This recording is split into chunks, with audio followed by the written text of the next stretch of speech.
Put it on my page. Okay.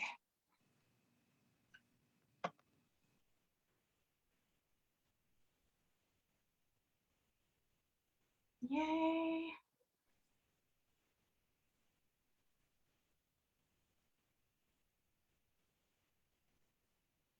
There we are. Put it on my. Okay, I'm going to share us out now. There we are. Okay. Out now. Okay, hopefully there's no more echo. Maybe. Oh my. Now you're frozen again. Oh no. Okay, I can still see us on our page, so I think that's all that matters. Very good. And one more. Okay, we have been shared. Okay, we're good. Oh, good morning, good morning. Welcome to Braveheart Conversations. I am Jillian Aurora, and I'm here with Marie Wallace, my lovely co-host. Hi, guys. And thank you, Zoom, for giving us the ability to have these mobile sessions. So today, we are really excited to be talking about, in this little series of how to have healthy relationships, right? In the spirit of summer and all things healthy and happy and growing, we are talking about healthy relationships and all of the pieces of healthy relationships. And we've set the foundation over the last several weeks. We've talked about some territory, building foundational pieces, how to choose a healthy partner, how to build a solid foundation that will last, not necessarily for the relationship, but prioritizing your own health, that you will maintain ownership of you through a relationship, because I feel that that is a really big priority that many of us miss.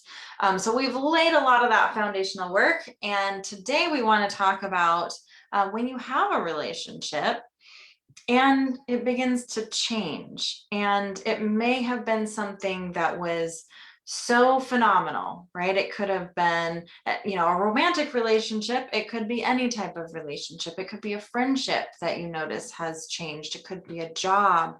It could be something, anything that you are really excited about, and it changed, and you're not really sure what changed, but it's changed.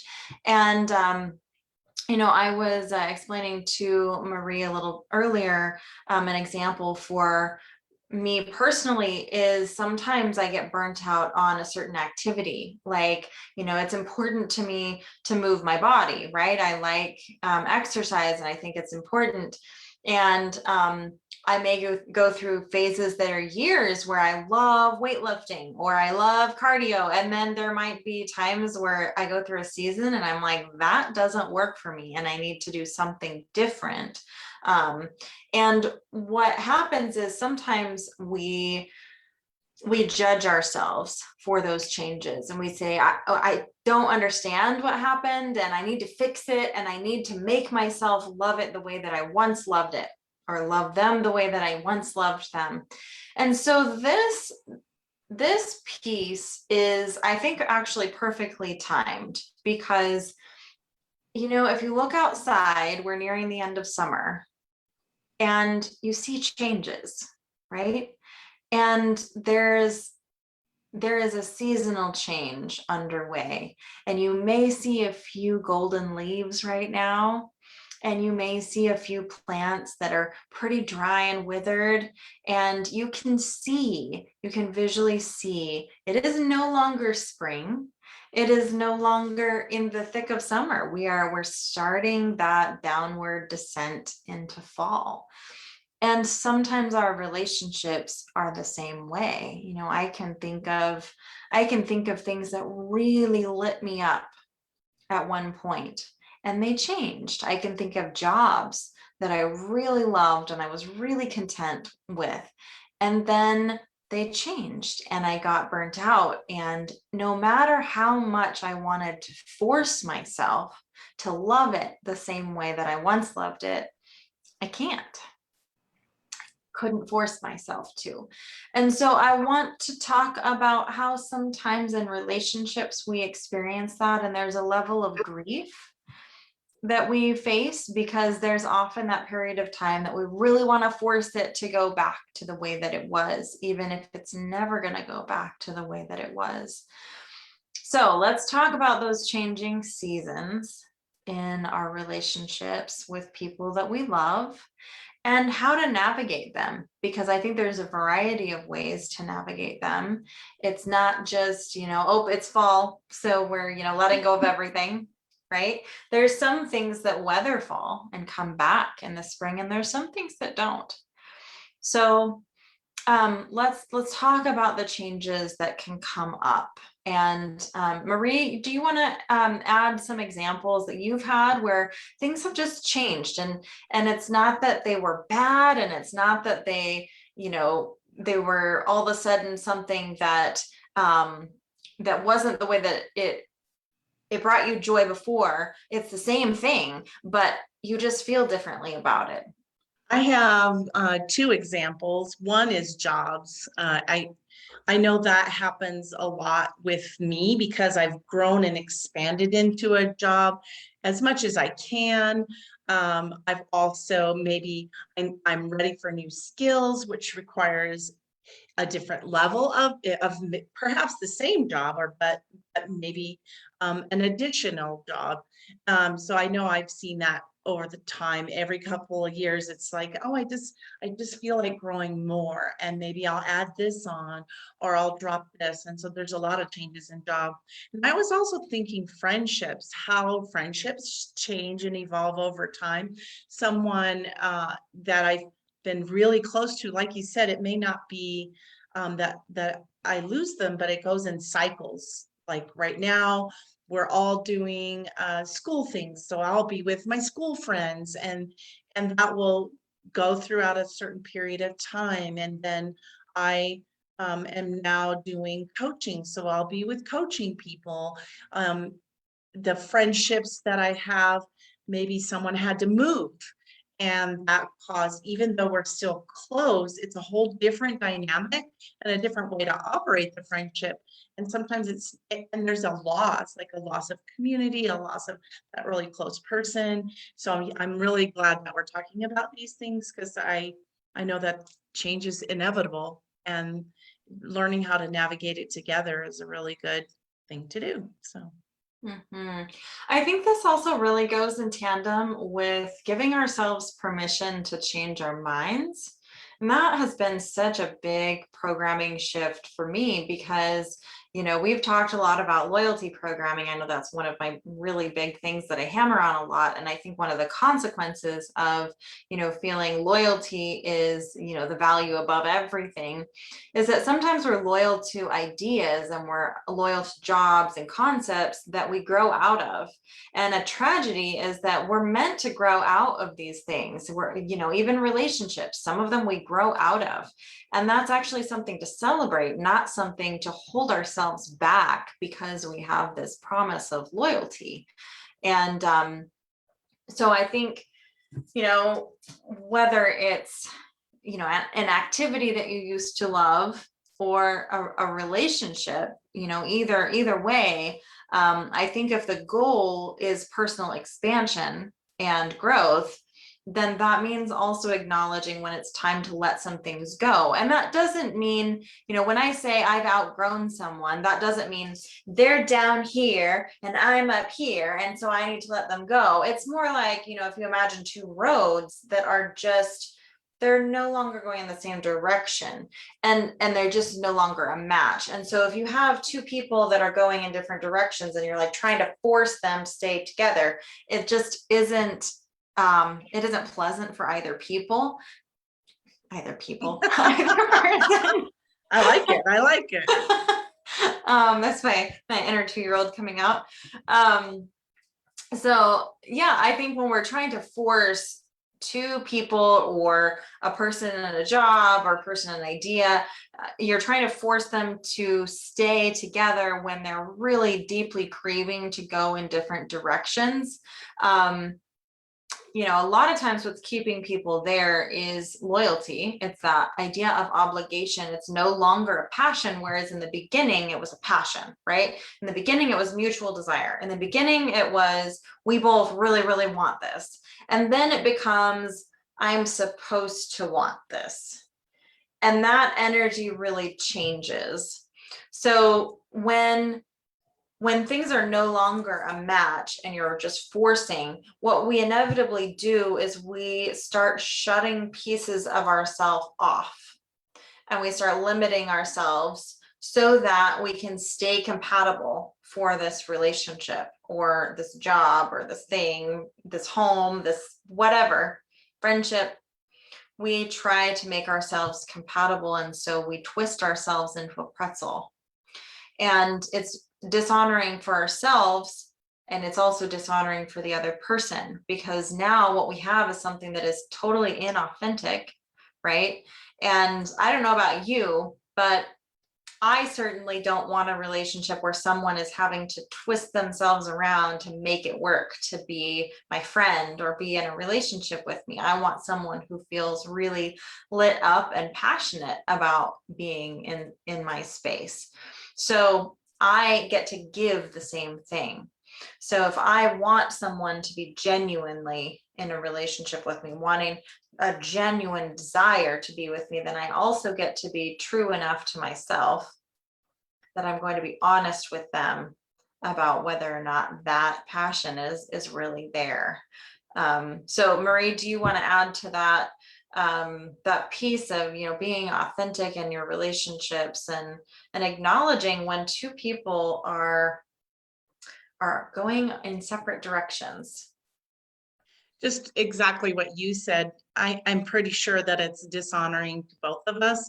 And we went into it wanting to be, most of us go into it wanting to be authentic and to be truly ourselves. And just like the friendships change as we're growing and expanding, it's possible our romantic relationships will change if they don't change with us. I mean, because that's always a possibility. No matter how long you've been together, it's always a possibility that things can change so much that you do that growing apart. And like you said, the most important part is not to judge ourselves about it, but to come up with, what is okay with this, and are there changes that we can make that can keep us together, but not force it. What you said is very true. I've seen that. I've done that where I've tried to force something to work when it just doesn't. And it is because it is acknowledging the grief and the change, and that a piece of us is going to be way different than we expected. And it's also scary because it's new and different and unlike what we've done before. And sometimes we stay in that comfort zone, trying not so hard not to change anything, that we miss out on opportunities that could really grow and expand, not just myself, but the other person I'm in relationship with. Yeah. Yeah, I think that's such a good point. That we really seek what's familiar. It's very hard to let go of what is familiar, and that's been very true for me as someone who loves routine and finds safety in routine.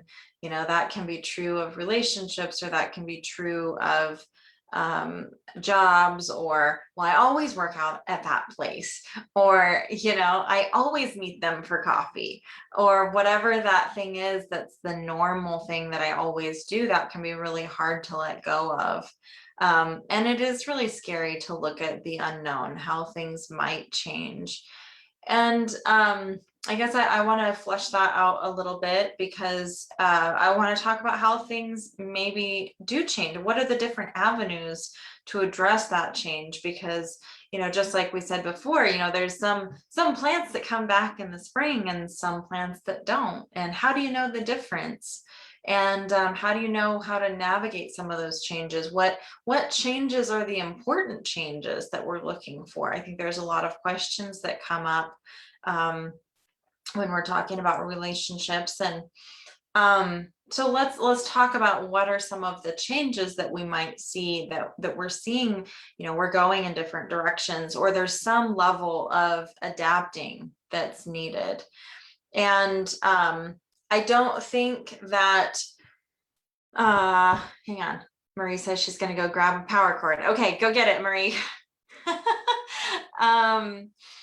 Yeah, I think that there are different strategies needed for different things. So let me give an example that's less emotional.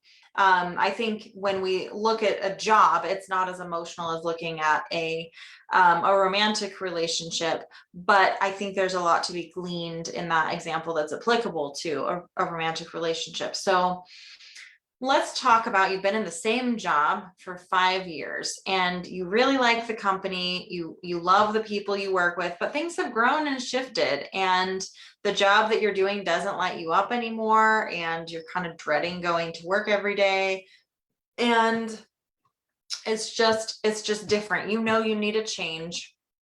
So what do? Because there's certain things you really love. And this is how it always happens. It's never like, oh, I just absolutely hate this person now, or I absolutely hate this job now. No, there's pieces that you still love. And that's what makes it hard, is you think, well, these things are really, really not working, but then there's all of these other things that I really love. So it's the combination of the two that really makes it a challenge to know how to proceed. So we're going back to that job you're in for 5 years and you're really dreading going, and something needs to change, but you really love the company. Well, in that scenario, you might find a different job within that company, right? So you are marrying what does work with the idea of letting go of what doesn't work. So I think, in some arenas, and you can see how that might work in a relationship too, where doing things a different way or changing your role a certain way may be the best way to go. Maybe, oh man, maybe you have arranged your responsibilities for a certain way for a long time in your relationship, and you're just not happy with it anymore. Maybe you go to the drawing board and you decide a different way of dividing up your tasks. There's lots of things that we can do differently within a relationship that doesn't involve ending it. It just is changing it. And it's honoring the fact that we are changing and evolving human beings always. Like, life is never the same. Humans are never the same. The only thing I can guarantee you is that I will change. My mind will change. I will have different opinions. I will, hopefully, right? That is if things go well. I hope that in 10 years, I will not have the same exact ideas that I have today, because I'm learning and growing and expanding. So if that is true, then everyone that we're in a relationship with is also learning and growing and expanding. And so we need to honor those changes. So that means if we are in relationship with those people, we will, it's not a matter of if, we will need to adapt certain things. We'll need to go back to the drawing board and say, this was working well and it's really not anymore. How do we want to change this? You might have similar values, you might have similar visions, and those have changed. Your goals have changed. And then sometimes there are those bigger changes that are not small things. They're, I'm really feeling led to move to Africa, and, you're really passionate about what you're doing here. And, some things may be irreconcilable, and that's okay too. It doesn't have to be, and not every relationship is meant to weather the winter. Some of them are meant to fall away, and that is okay. We don't judge we don't judge the plants that don't come back, right? We don't say, Mother Nature, you failed because the plant didn't come. No, no, it was all exactly the way that it was meant to be. And our relationships are the same too. And you didn't fail or do something wrong if there are certain relationships that fall away. So, all right, that was a lot of talking. Marie, do you want to please address some ways that you see those changes? What are the changes that you see in relationships that come up that cause friction? When are some times that people stay when they shouldn't, and times where they could make some small adaptations? Wow, that was a lot. Well, I mean, even just using your plant analogy, I was thinking of things that didn't come back that made way for random things. Like this year, I had random strawberries show up. Don't know where they came from, but it was kind of a nice treat and a nice surprise. So that's in the plant world, but also in the evolving, changing thing, because we really want what's best for others as well. And sometimes that means letting them go and honoring them and letting them go do their thing. And I think about friendships that I have, and they're always growing, evolving people. And sometimes, a lot of times they move away, and it's sad for me because we used to have coffee together all the time and have these long, deep conversations. And so there's this sadness, but I've also seen myself try to hold on to something so tight that they don't want that relationship anymore. So I could actually drive someone away that could have maybe been evolved into a different situation. Or I could have held on to a relationship partnership so hard that I squeeze all the goodness out of it. And there's nothing left. And that's what causes that friction and that fighting and that actually forgetting why we got together in the first place. I've seen that, I don't like the we fell out of love thing. It's not taking a look at what happened. And maybe there is something still there, maybe there isn't. It's just taking an active, reflective look at, like you said, what's working, what's not working. Maybe it is an adjustment. Maybe it's a big adjustment. Maybe it's a small adjustment. But if I'm holding on so tight because I'm afraid or I'm in fear or the change is so big or that promise of I said I would stay forever, then I'm suffocating the relationship, and I'm possibly not going to find the strawberries that were going to be there when that happened. And so sometimes letting go allows for something bigger and better to come. It doesn't mean that there won't be grief. It just means that because life goes in the same cycles as seasons, as I let something go, something new comes in. And so that's some things. I like the idea that you take it to the table. Like sometimes relationships get stale. We've been together 27 years. We got to try new things sometimes. Bless you. And so sometimes it might be, let's find new interests together. Maybe we used to weight lift a lot and now we're not doing it as much. But maybe that means we take up tennis. I don't know what that is. Maybe it's to read books together or whatever, but it's something that says, what do you want and what do I want? And find ways that those may mesh together. If it's a big change, like you were saying, that trip to Africa, that might require something totally different. It's just being open to the ideas that this is my other thing. There's all possibilities that we haven't thought of yet. It's not an either or. There's lots of blends of things too. And I think sometimes we forget it's not an all or nothing situation. It just could look different than we expected. And it's hard. And I think this is an important piece to point out too, that it requires both people being so invested in finding a strategy if it's going to work. So if change shows up and requires some heavy thinking and adaptation and problem solving, and only one person is willing to show up to the table to do that, then you really need to look at the true colors of your relationship. And I've seen this happen many, many times actually, where one person is very invested in in maintaining the relationship and keeping it going, and they're willing to do the problem solving and the other person is really not. And either they're really relying on the other person to just figure it out for them, or they really could just care less. And so, you know, there's so much grief in acknowledging when that happens, right? And maybe it's just me because I'm a major plant lover, but I can see that reflected in nature around me, where, you know, I can see a plant like this time of year, right? That no matter how much fertilizer and water I put on it, it just wants to die. It's ready to go.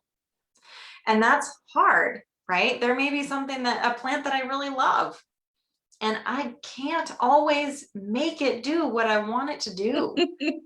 Yeah. And sometimes relationships are the same way. And I've been in those relationships where, you know, there's something that's needed, and it doesn't matter how much love you pour on it, how much energy you give it, how much effort you give it, it just doesn't want to flourish.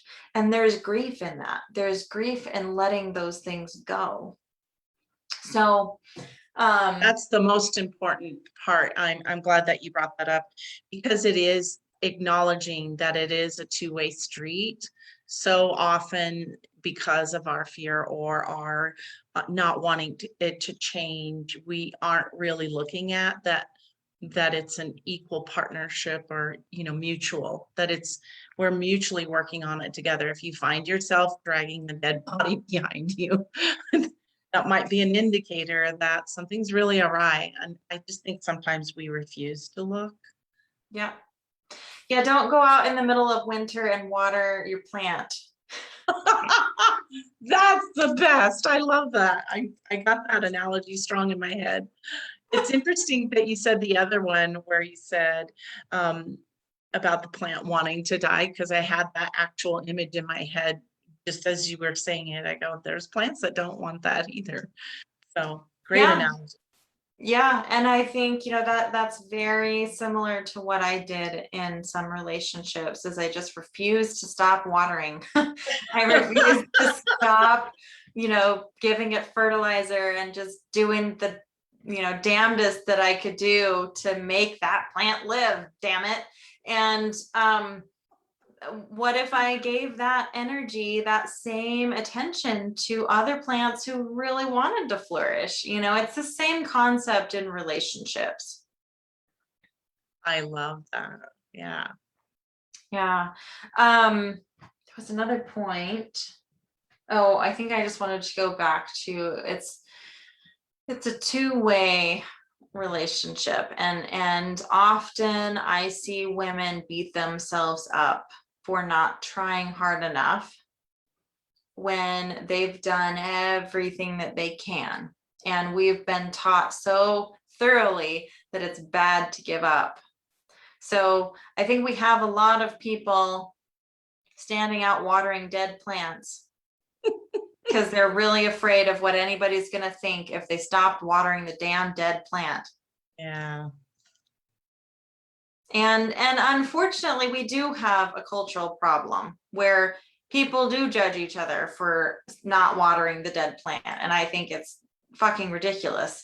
So, you know, we need to stop judging each other for giving up on the plants that are ready to be dead.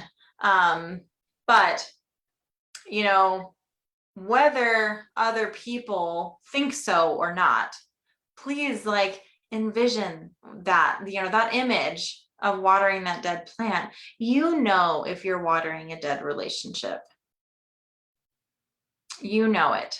You know it if you have a partner who's dead weight and who is not showing up and really showing you in every possible way that they don't want to flourish, and that they don't really care if your relationship flourishes. Their actions tell you, right? Not necessarily their words, because people say a lot of things. A lot of things, yeah. But you know, if they aren't really showing up, they aren't doing the work, right? We know, you know, I can tell when someone really wants something, right? you know, if someone really has a burning desire to accomplish something, to make something flourish, like you can tell what actions go into that, that motivation, what backs it. So if that isn't there, like it's time to really get honest. It's time to take a look at the dead plant. So sometimes the changes that we're talking about are, you know, sad and hard, and it's a lot of grief. It is the dead plant. And then other times it's just an adaptation, right? What do I need to do to adjust? What does this plant need differently to make it flourish? Because the fertilizer I was using before isn't working now. Because sometimes new conditions make that plant flourish. I brought back dead plants that didn't, and putting them in new environments, new conditions can help. So yeah, and that's a big that's a huge adjustment. So if you keep a sick plant in the same sick environment, it's going to die, right? It's going to keep being sick. But a radical change, like, you know, putting it in a new pot with new soil, or trimming off the dead roots so that the healthy ones can flourish, putting it in a different room with different sunlight. Those are big, massive changes, at least for a plant. And so, you know, you can see relationships or jobs the same way. So if you are seeing that, you know, I'm not flourishing in this job, let's say, right, and I'm feeling a little resentful and frustrated and just not very happy, I can guarantee you, if you don't change anything in that environment, you will only feel more of those feelings. But if you change the environment, same kind of concept, if you change maybe the job title you have and the tasks that you have and your environment, then yeah, you could really, you could find yourself very happy in the same, under the same roof, you know, with the same employer. So same kind of concept, and the same in relationships.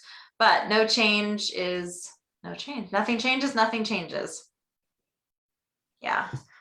do we have any comments? Yeah, I want to see. I know we're probably close to time, but I can't see. We are right at time. Okay, beautiful. Okay, I do not see any questions. So yeah, how do we want to tie that up? Yeah, pay attention to what changes show up. Don't expect everything to stay the same. Don't expect yourself to be the same. Don't judge yourself. Be radically honest with not yourself. being the same. Be honest about your relationships, honest about your feelings. That's kind of the gist of handling change. And it's very important. I mean, adaptation and adjusting ourselves to reality is, I mean, that is life, right? That is life. So, yeah, anything else you want to share, Marie, about changes happening in relationships? Shift happens. Let go of all of the things that have already let go of you.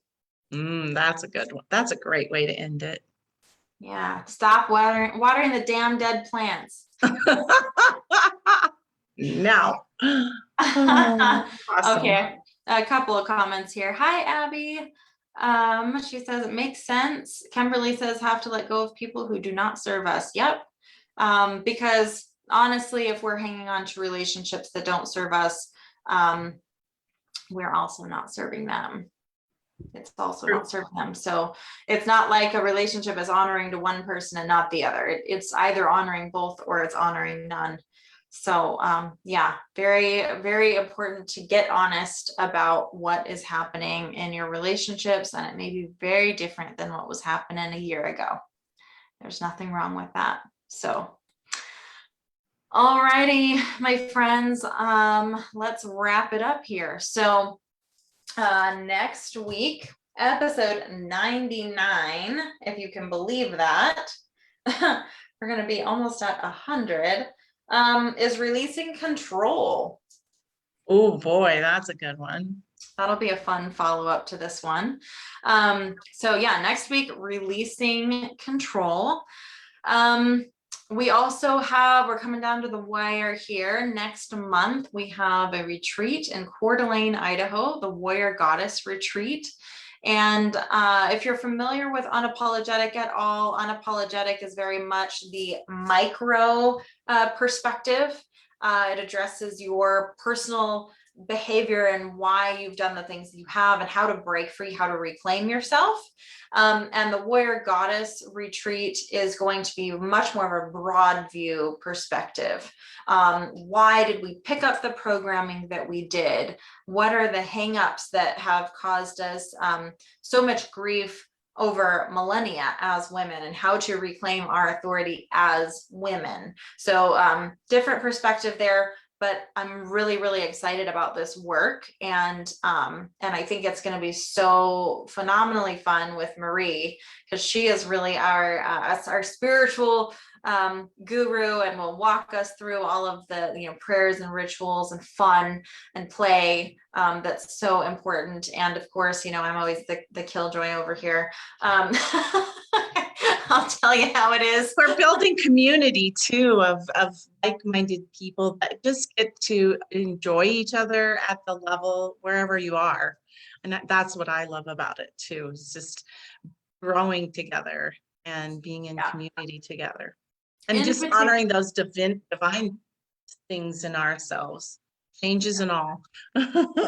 Yes, and I think in particular, that's something that the retreat offers that a lot of my other work cannot, is that face-to-face, and that just the magic that comes with being with each other and really experiencing the power and magic of being females in a room together.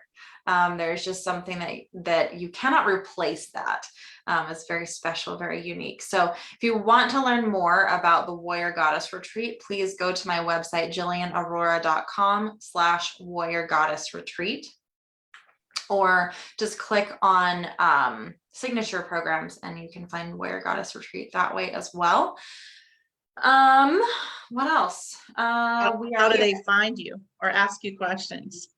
Yes, ask me questions. If you want to ask us questions or make a suggestion for a topic, or tell us that we're really damn wrong, you can email me. We welcome it all.